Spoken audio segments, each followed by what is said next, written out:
Hey, in the last video, we were breaking down some expressions that had rational exponents and radicals, but the radicand didn't have a large enough exponent to meet that group size found in the index. So we're going to go a little bit further with that in this example. So let's look at this one where it says 27 to the 1/2, b to the 2/3, c to the 7/6. And we're going to start the same way we did the last problem, where we find a common denominator by looking at those exponents. So let's start by writing those exponents off to the side. So I'm going to write 1/2, 2/3, and 7/6. I'm going to find that common denominator. Some of you may see it already because it's not a super tricky one.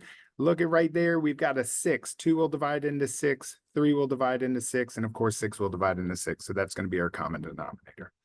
So then we just ask ourselves, what did I multiply 2 by to get 6? That was 3. So that is 3, 6. What did I multiply 3 by to get 6? Well, that is 2. So 2 times 2 is 4. And what do I multiply 6 by to get 6? That's just 1. So the 7 stays the same. So I'm going to come back and I'm going to write these back onto the top of these bases. So 27 to the 3, 6. B to the 4, 6. And C to the 7, 6.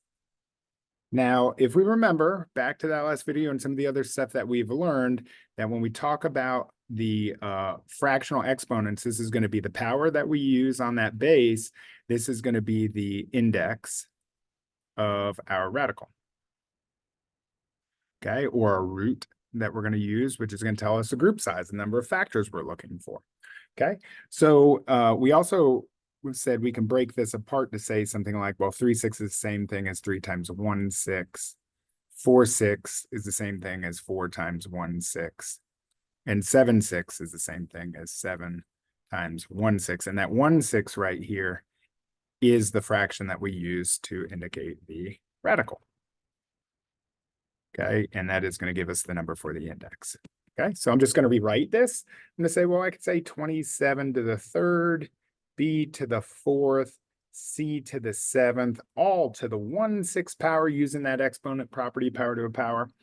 Okay, and then I can rewrite it as a radical with that index of 6. So I'm going to write the 6th root of 27 cubed, b to the 4th, and c to the 7th. Now, if we look at the radicand, which is underneath that radical sign, we're going to be looking for values that could give us a greater group than the group size of 6, or the number of factors we're looking for is 6. Well, if you look at 7 right here, that tells us c to the 7th. Well, this is larger, so we're going to check that out. Okay. 4 is smaller. And because this 4 is actually smaller, that means it might be done. We don't have much to do with that.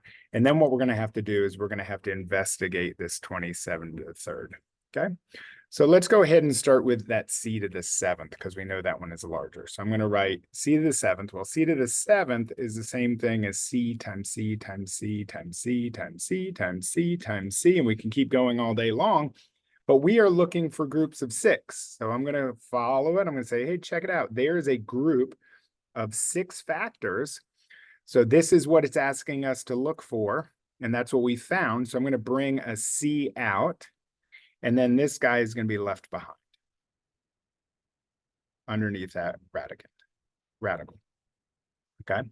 So I'm going to rewrite it just step by step. I'm going to go through this nice and slow. So I'm going to write, okay, so the c is left behind. This c comes out. So I'm going to write c times the 6th root of 27 cubed, b to the 4th. B to the 4th is going to stay the same because it's smaller.